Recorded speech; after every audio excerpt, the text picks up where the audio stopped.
Good morning and welcome to Trip the Beltway Fantastic. My name is Kelley and I am the editor-in-chief of Responsible Statecraft. This is my show. My producer Chris is in the back end. And if you are watching on YouTube, please hit the like button and subscribe. We're really trying to beat the algorithm and grow our audience day by day. I am very excited to bring on two good friends of the show and myself, Brandan Buck and Andrew Day. We are here counting down the days till the nation's 250th birthday, and we have lots to talk about today. First, I'd like to formally introduce Brandan. He's a foreign policy research fellow at the Cato Institute and holds a PhD in history from George Mason University. Brandan is a former intelligence professional who served in the U.S. Army and the Virginia Army National Guard and did multiple tours in Afghanistan in our recent Operation Enduring Freedom. And Andrew is the senior editor at the American Conservative. He holds a PhD in political science from Northwestern University and previously served as contributing fellow at Defense Priorities and was an editor at Non-Zero. Guys, thank you so much for coming on the show today. Thanks for having me. Thank you. Yeah, great to see your faces. As I said, we are counting down the days, and there's been tons of conversations about the Declaration of Independence in 1776, what that meant for our nascent country, and specifically, what I'm looking at today is what it meant for the foreign policy of the United States. And there is obviously an ongoing debate about the founding and whether or not the founding of the Republic created the conditions for a new empire or something different. And I know we have competing visions, maybe not on this show, but even at Responsible Statecraft, we had a wonderful piece by you, Brandan, on Responsible Statecraft this week. We, are doing a series on this, of course, but we were talking about America's anti-imperialist history. And you made some really astute comments, and I'm going to just bring up right now. You said those who defend the foreign policy status quo have in recent months taken to branding critics as un-American, the avatars of an alien ideology. But on this semi-quincentennial, it is worth remembering that the original opponents of American intervention abroad, the anti-imperialist movement that arose in response to an imperial turn in the 19th century, were in fact the true inheritors of the Republic and its first principles.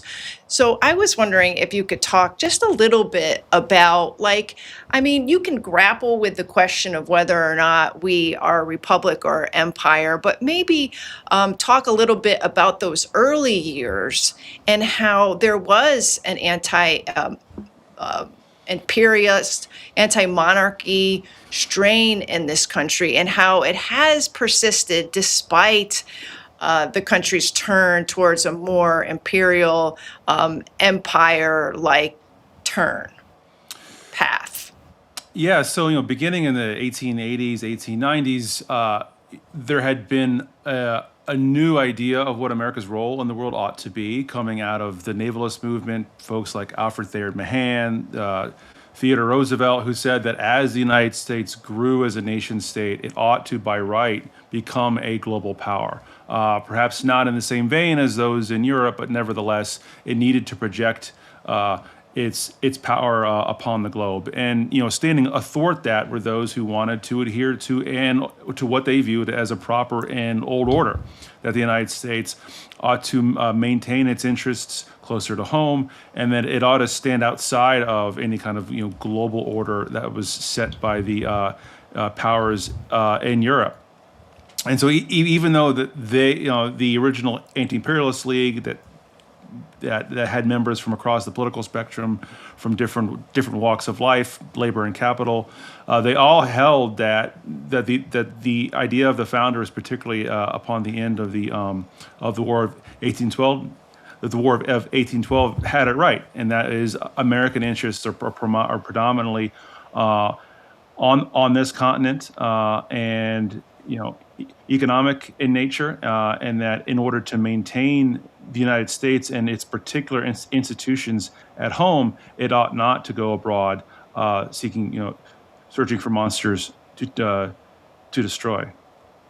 Yeah, I like how you did bring up John Quincy Adams' famous speech where he said we should go not and search for monsters to destroy. And I'm paraphrasing here, or else we'll become, the dictators, and we will actually violate and erode our own liberties here. Andrew, I know that there is a different point of view here, and I would like you to comment on a piece that we had this morning in Responsible Statecraft by Monica Duffy Toft, who basically argues that we were interventionists from the beginning. And she says, excuse me, she says that we usually tell the story as a fall from grace. In the beginning, according to this story, the founders kept us out of foreign quarrels. Washington's farewell address counseled against permanent alliances. Then somewhere along the way, we went off the path, traded a republic for an empire, and became the restless armed power the world knows today. It is a comforting story, she says, but it's not true. The United States did not drift into intervention. It was born intervening. And she talks about the expansionism of the early 19th century, the conquest of the territories in the West and the Indian peoples, and says that we were isolationists, quote unquote, selectively. Can you talk a little bit about the debate over whether or not, like, the founders had created, like I said, these conditions for lack of better words, like a more non-interventionist, you can even say isolationist foreign policy, versus the fact that, yeah, maybe we didn't get into foreign wars and foreign entanglements, but we were doing a lot of fighting and intervening and conquering here, almost mirroring the empires of Europe at the same time. So I haven't read that piece, so I hesitate to comment on it too extensively. I mean, I imagine, there's a lot of truth to it. She's a smart person. I like her work. Obviously, there was this idea of manifest destiny, right? And this kind of vision of America going from sea to shining sea. Obviously, we fought the American Indians. So I don't want to dispute that too much. I mean, what's interesting to me about this conversation about realism and restraint, about republicanism and imperialism, is it's not just a matter of, like, the geographic extent of our nations or our elites' foreign policy ambitions. It's also a matter of our institutions, right? And the process by which we decide to go to war and how that's managed. And what's interesting about the founders is they all seem to agree, not just George Washington and Thomas Jefferson, who, everyone associates them with this idea of entangling alliances and how we should try to avoid entangling alliances that drag us into a war, and we shouldn't, harbor an undue affection for any foreign country. Even Alexander Hamilton, I imagine maybe Brandan Buck as a libertarian, Hamilton's not his favorite founder. But if you read, like, the Federalist Papers, I think number 69 or something, Hamilton is talking about a strong executive, and he's explaining, actually, this isn't like a king.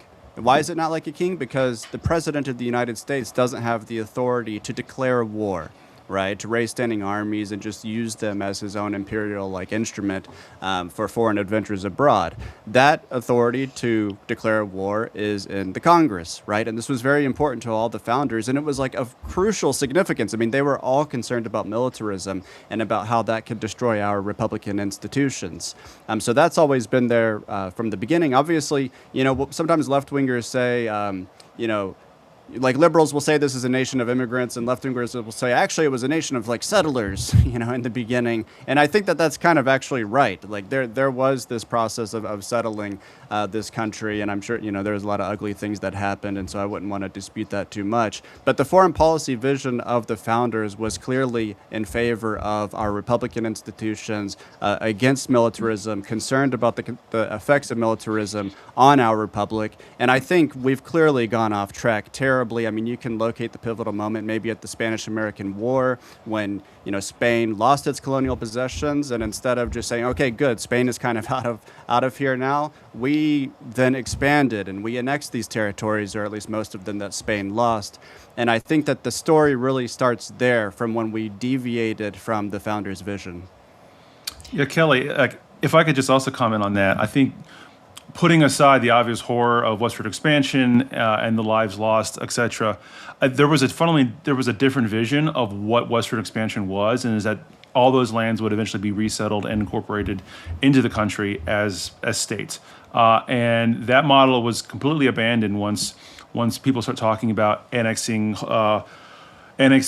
as Andrew said, lands that were formerly part of the Spanish Empire, because then there was no designs on incorporating them into the country writ large. So, again, if your measure of imperialism is just power, then yes, then you can draw the start of the American Empire back to the founding, to Jamestown, wherever. But I think if you take a more narrow conception of what empire is and imperialism, then that 1898 to 1914 window is much more defensible.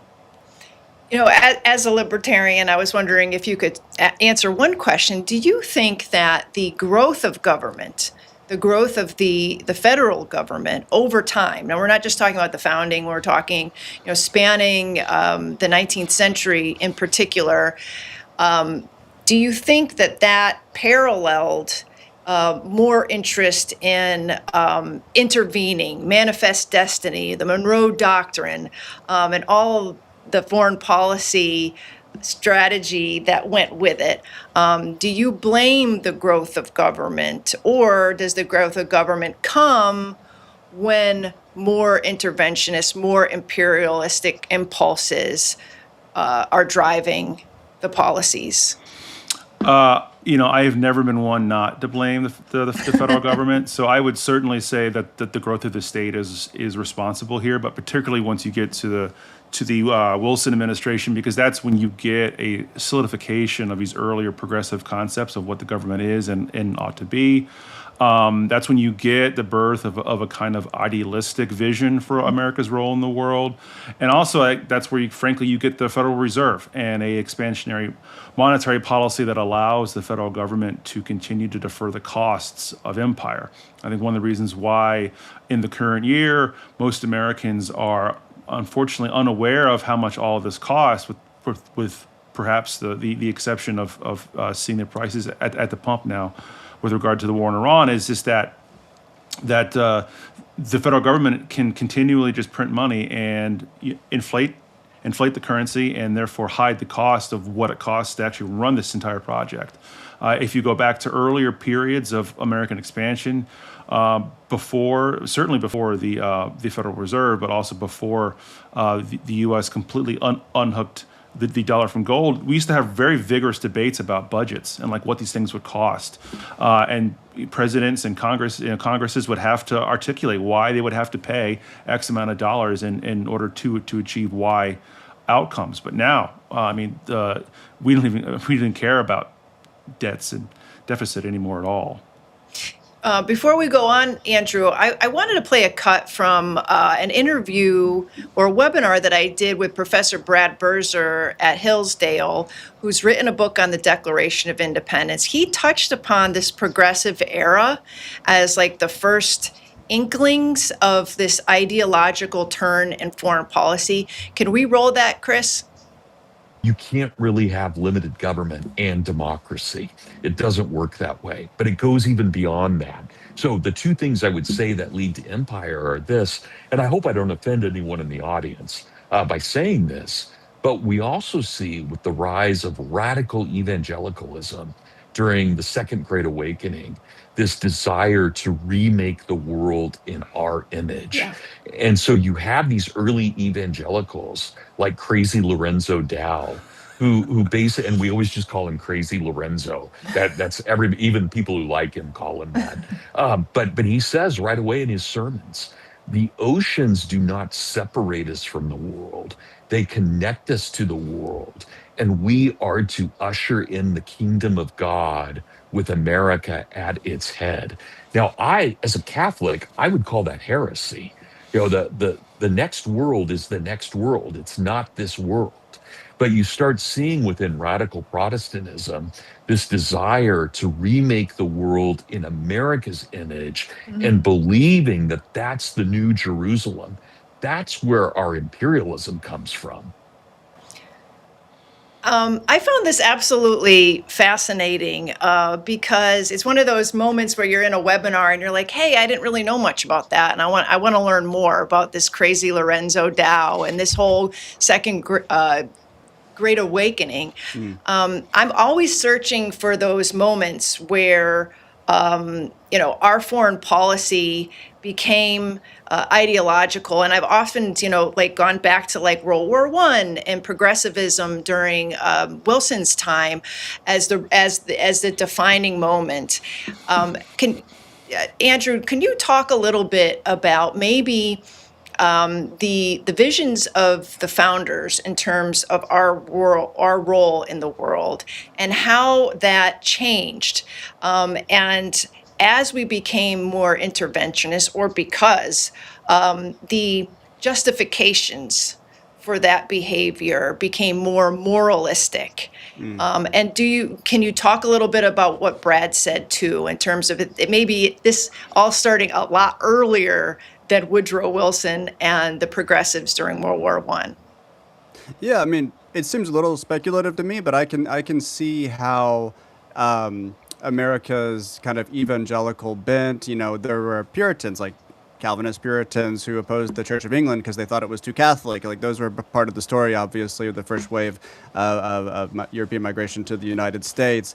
So maybe this kind of primed the American people to think in these kind of universalist concepts and to apply those universalist concepts politically and geopolitically. I can see how there could be a lot of truth to that. The Spanish-American War, for example.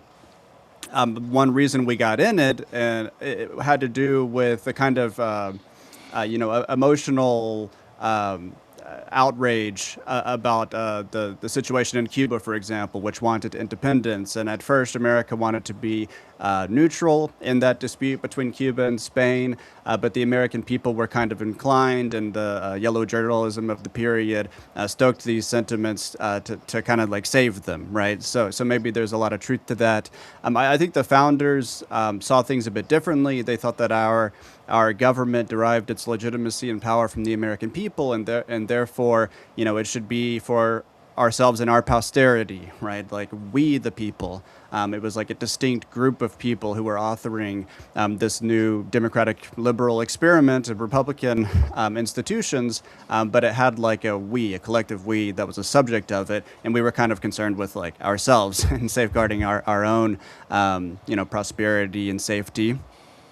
And John Quincy Adams, who you mentioned, the famous speech, he's also talking about, America was getting some pressure to kind of join in these like anti-imperialist crusades, right? And the idea was like, well, if you're committed to liberty and your own founding and your own Republican institutions, then shouldn't you be committed to that globally? And back then, the answer of our elites was basically no, like, it's not worth it. We're going to get dragged into these European wars.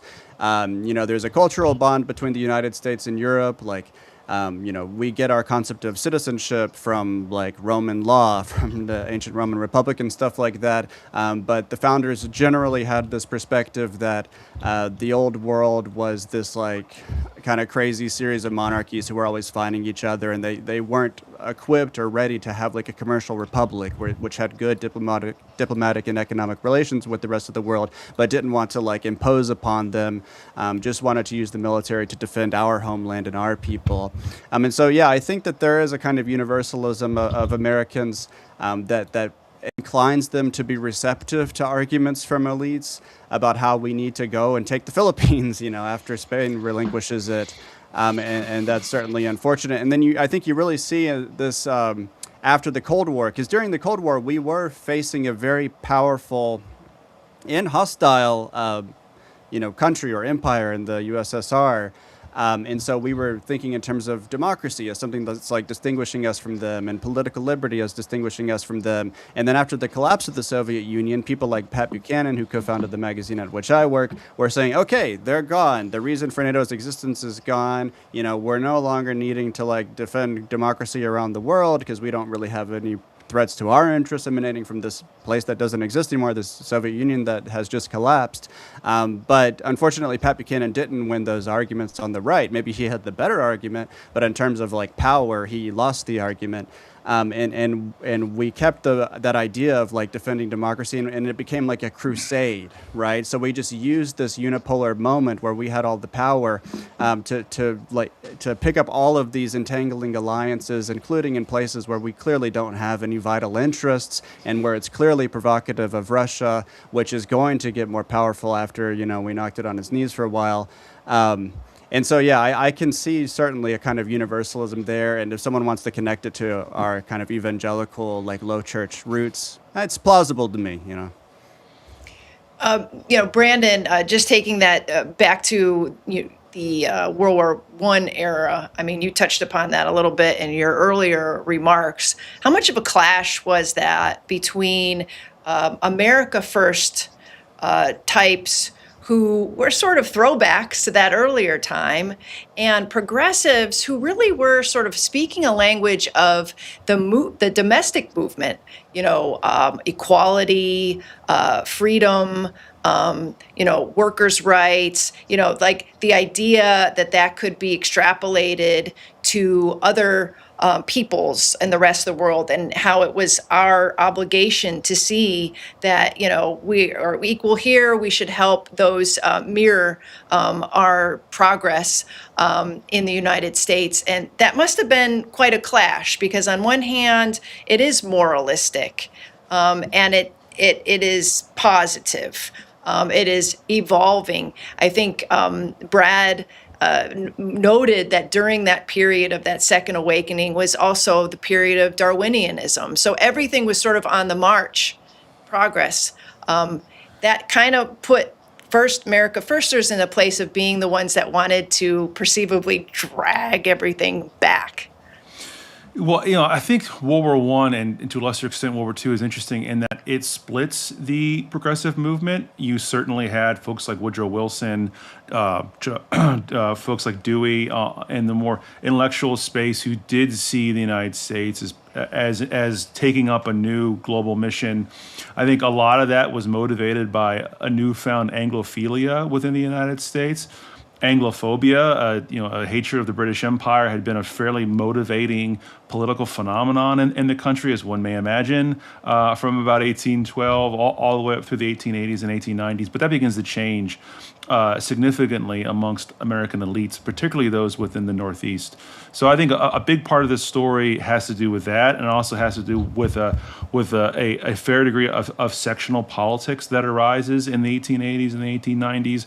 You certainly had older folks from the Northeast who opposed this newfound American foreign policy, but the real juice of the political opposition was in the Midwest and parts of the South. So I think part of the reason why we have a turn towards empire, if you will, in the wake of World War II is that sectional politics becomes less important. People begin to see themselves less as Midwesterners or Southerners or Northerners, rather as just pieces of a larger political movement. And so those identities become homogenized throughout the 20th century. Thank you for that. Andrew, you wrote quite a provocative piece for the American Conservative. It's entitled "Charles Lindbergh Lights the Way." This was in May, so not too long ago. And you highlight the speech for which he was very much excoriated in 1941 in Des Moines, in which he posed the question, who is responsible for changing our national policy from one of neutrality and independence to one of entanglement in European affairs? He offers this answer: the three most important groups who have been pressing this country towards war are the British, the Jewish, and the Roosevelt administration. You go on to say you can see why that this is controversial, that through the attacks of anti-Semitism that last to this day. But then you say that the full extent of his speech is never really highlighted amongst the smears, and you say that he in that same speech says it's not difficult to understand why Jewish people desire the overthrow of Nazi Germany. The persecution they suffered in Germany would be sufficient to make bitter enemies of any race. But then he says, no person with a sense of dignity of mankind can condone the persecution of the Jewish race in Germany, but no person of honesty and vision can look on their pro-war policy here today without seeing the dangers involved in such a policy. Instead of agitating for war, the Jewish groups in this country should be opposing it in every possible way, for they will be among the first to feel its consequences. So a full-throated anti-war argument there. So you go on to say that he sympathized with foreign nations and internal ethnic groups whose parochial interests dictated support for the U.S. ending the war. Can you talk about Lindbergh, who you say should be revived and re-examined and not used as sort of the scapegoat for pro-war types in the country today to just smear anybody who disagrees with them on the right? And can you talk about why we should revitalize him and why it's so difficult to engage pro-America first arguments when talking about and talking against war today? Yeah, so I wanted to write the essay to defend his reputation, as you say, basically for two reasons. One, because he was a great America First anti-war icon, and so I feel like as we're in this knife fight about over the war with Iran, we're kind of fighting with one hand behind our back if we aren't able to make reference to some of our leading figures. Another reason I wanted to defend his reputation is just because he's a great American figure. I mean, read his story or just go read his Wikipedia page. Like, he was an incredible person, the first person to do a solo transatlantic flight. He entered this contest to be the first person to go from New York to Paris. And he decided to do it on his own, even though the contest actually didn't dictate that this needed to be a solo flight. And to understand how brave that was, how amazing it was, a lot of people had attempted this. It's not like he was the first person to try. The reason that he was the first person to do it is because all the others had been killed in the process because it was extraordinarily dangerous. At one point, he was the most famous person in the world. When he came back from that Spirit of St. Louis flight to the United States, he did this tour of America, and by some estimates, 1/4 of all Americans went to see him on this tour and saw him like unmediated from a screen or not in a newspaper, but actually saw him. And then, of course, he had a tragedy in his life when his infant son, his firstborn son, was kidnapped from his crib and ultimately killed. So he was a very sympathetic figure, and then when he was opposed to our entry into World War II, Franklin Roosevelt obviously saw him as a very kind of dangerous political adversary because he was so popular, because he had all this sympathy over this tragic event in his life. And so there was a strong incentive to just paint him as an anti-Semite. And now I think a lot of people hear the name Charles Lindbergh and they just think, oh, that's some sort of like Hitler guy or something. It's not true. It is true that he, as an aviator, went to European countries, including to Nazi Germany, and he was welcomed because he was like an expert in aviation, and so he was looking at all their planes and stuff. What people don't mention often is that he came back to the United States and gave our intelligence services really important information about the state of Germany's Air Force and about their equipment and their pilots' expertise and the state of their aircraft.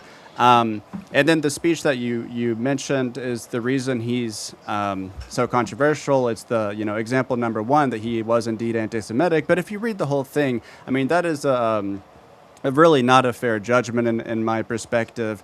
Basically what he's saying is we Americans are Americans, and you kind of have to leave your other ethnic associations aside when it comes to matters of war and peace. He certainly was not guilty of Anglophilia, which Brandon Buck mentioned.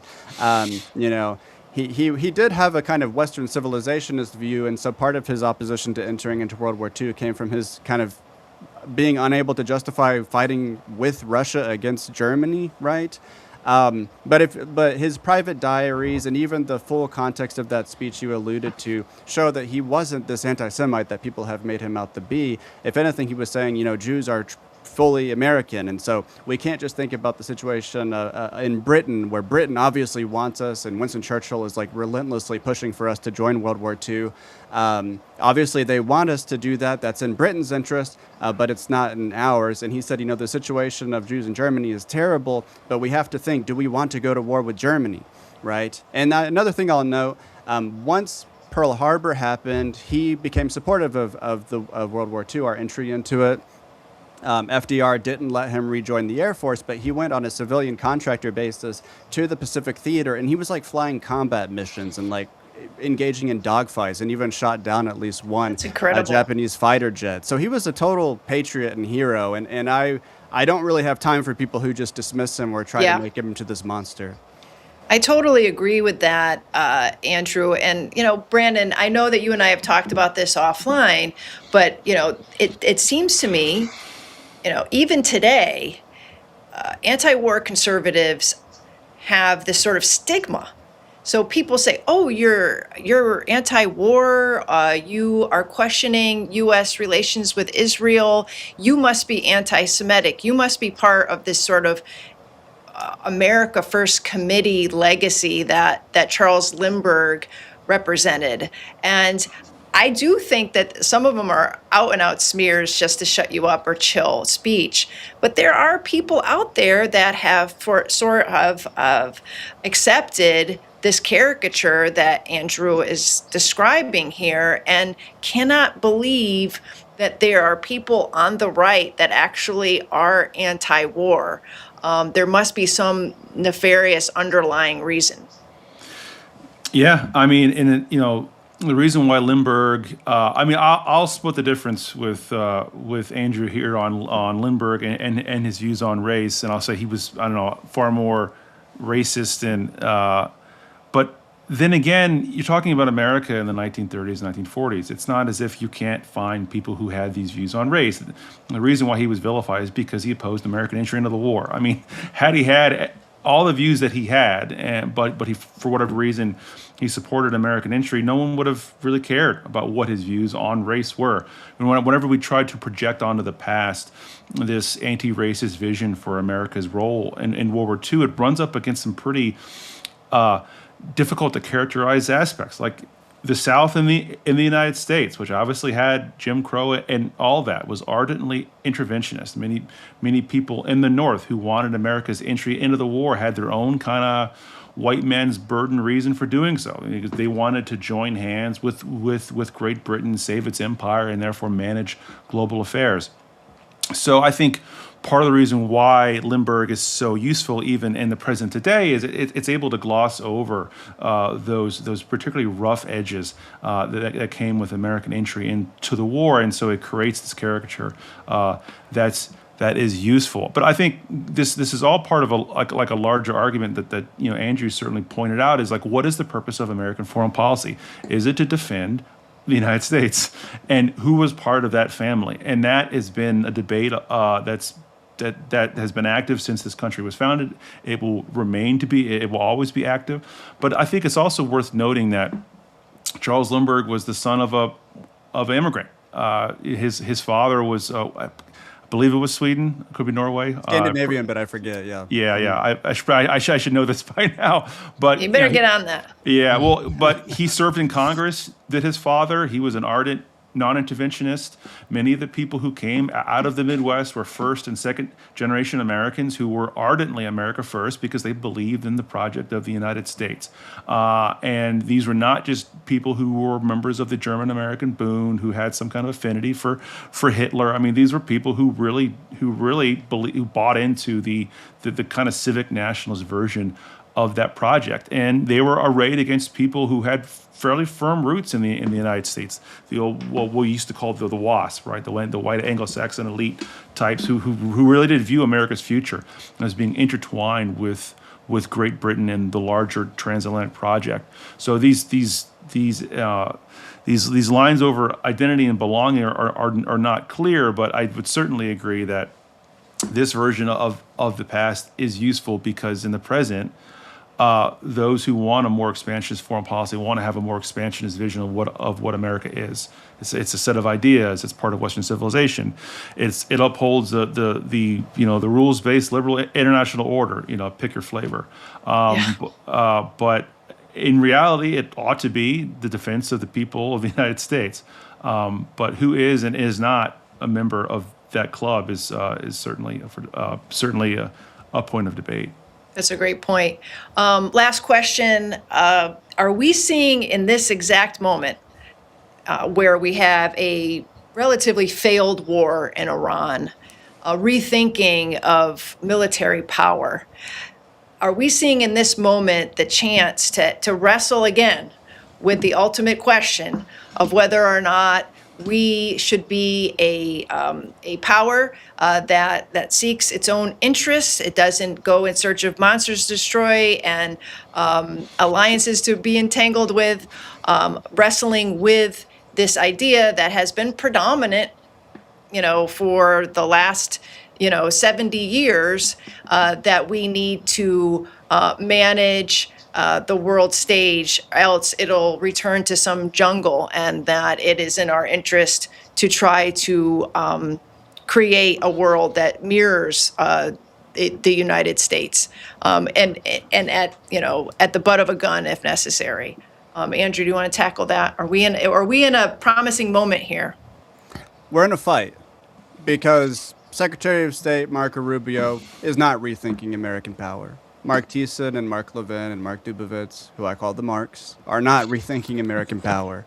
They want to fight the Battle of Hormuz, Yeah. Like, they sound insane. Like, they seem not to understand what has just transpired with our disastrous war with Iran, in which we expended a ridiculous amount of our exquisite munitions, and our bases have been degraded and destroyed across the Middle East. So we're in a fight because these people still haven't gotten the message somehow.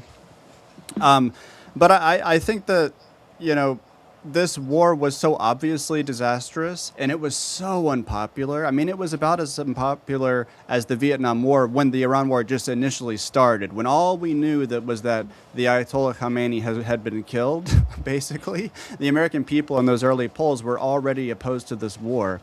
And unlike many other wars, the economic fallout, I think Brandan alluded to this, it's been obviously connected to the war in people's minds, because people know oil comes from the Middle East, we attacked Iran, gas prices are prominently displayed across the country, the prices increased, that's bad for people, it affects general inflation, and so people could put two and two together pretty easily. And so I do think that this is a moment where the anti-war side, in the eyes of many in the population, has been vindicated, or it can be seen to have been vindicated if we win this fight and if we engage in it. But I think that for the most part, the foreign policy blob hasn't gotten the message. But some of these things are just out of their control. Like, are we going to rebuild all of those military bases? Probably not, because it's extremely expensive to do so, because these Gulf states now think, okay, maybe it's not smart of us to have them here because it just makes us targets of Iran if the United States starts a war against Iran.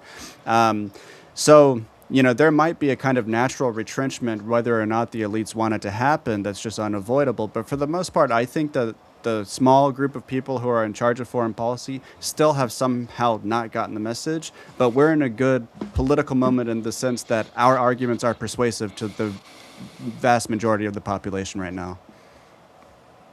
Brandan, you got the last word. Yeah, I mean, there's certainly the administration and supporters of the status quo are certainly facing material constraints in a way that previous administrations did not.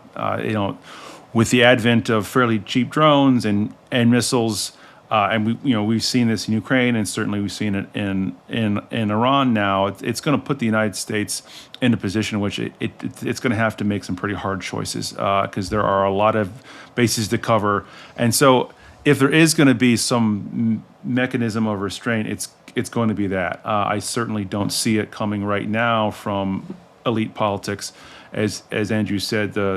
The Secretary of State is certainly not prone to our way of thinking, and I think even a lot of Democrats who may oppose the war in Iran are doing. Let's be honest. I mean, they're doing so for political reasons. And they still perhaps buy into the larger post-war project that it is the role of the United States to be the arbiter of global security. So, trying to find some way out of this intellectually and politically is probably a bit of a stretch right now. So I think if it does come, it's going to be because there's not going to be enough bombs and missiles. So. Well, I'm glad we're having this conversation on the 250th birthday of the nation, that we're still having this conversation after what we went through 20 years ago with the global war on terror. It's just important that we're having these discussions, and we're just not like a full-on neoconservative country.